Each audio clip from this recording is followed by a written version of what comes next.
Hey everyone, and welcome back to the channel. Today, we're diving deep into a pivotal moment in modern history, America's entry into World War I. It's a story of shifting tides, secret telegrams, and a decision that would forever change the global landscape. So, grab your popcorn, because this is a dramatic one. Let's set the scene.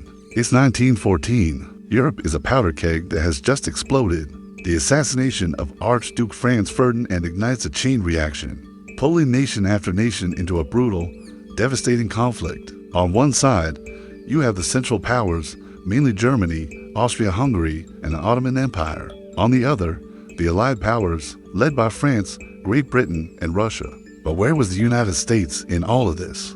Far across the Atlantic, America was watching with a mix of horror and attachment. President Woodrow Wilson, who had won re-election in 1916 on the slogan, "He kept us out of war," was a firm believer in neutrality. The American public largely agreed. The war felt like a distant European problem, a tangled web of old world alliances and imperial ambitions that had little to do with the United States. Plus, America was a nation of immigrants. There were millions of German Americans, Irish Americans who were hostile to Britain, and many others with roots on both sides of the conflict. Taking a side would have torn the country apart from the inside. So, for the first 3 years of the war, America officially stayed on the sidelines. But neutrality didn't mean inactivity. The U.S. became the world's leading supplier. American factories turned out weapons, ammunition, food, and supplies. And while they technically traded with both sides, the British naval blockade of Germany meant that the vast majority of American goods and loans went to the Allies. This economic tie created an unspoken bias. The American economy was booming, thanks to the war, but it was a boom that depended heavily on an Allied victory.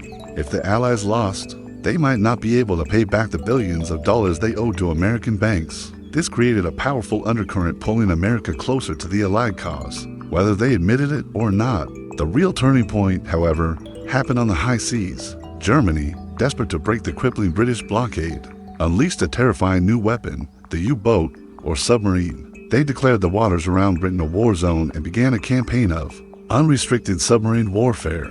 This meant they would sink any ship, military or civilian, allied or neutral, without warning. This policy put Germany on a direct collision course with the United States. In May 1915, a German U-boat torpedoed the British passenger liner Lusitania. Nearly 1,200 people died, including 128 Americans. The sinking sent shockwaves of outrage across the United States. How could a civilized nation target innocent men, women, and children? Public opinion began to sour on Germany. President Wilson sent a series of stern warnings, and for a while, Germany backed down, pledging to restrict its submarine attacks. A fragile peace was maintained, but by early 1917, the war on the Western Front was a bloody stalemate. Millions had died in the trenches, and Germany was growing desperate. The German High Command made a colossal gamble. They decided to resume unrestricted submarine warfare, believing they could starve Britain into submission before the United States could mobilize and send troops to Europe.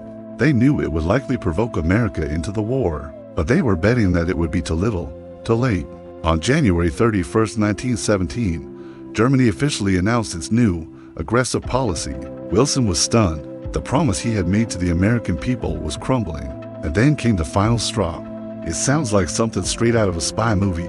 British intelligence had intercepted and decoded a secret message from the German Foreign Secretary, Arthur Zimmermann, to the German ambassador in Mexico.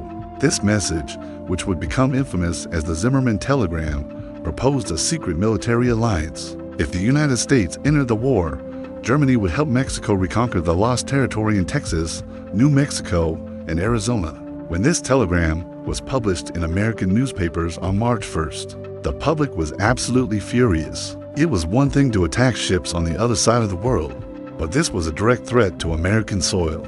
The idea of a German-backed war on the U.S. southern border was terrifying and insulting. Any lingering support for neutrality evaporated almost overnight.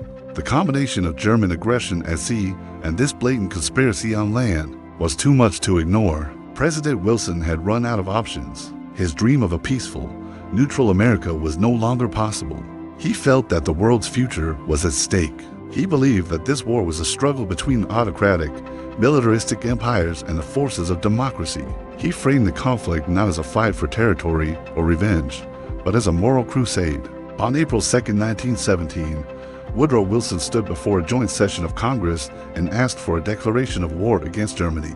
In his powerful speech, he declared that the world must be made safe for democracy. He argued that America had to fight not for conquest, but to create a new world order based on peace, justice, and the rights of all nations. 4 days later, on April 6, 1917, Congress voted overwhelmingly to declare war, and the United States officially entered the Great War. America's entry was a game changer. The Allied powers were exhausted, both morally and financially. Russia was collapsing into revolution and would soon exit the war, allowing Germany to move its troops from the eastern to the western front. The arrival of fresh, enthusiastic American soldiers, the Doughboys, provided a massive boost to Allied morale.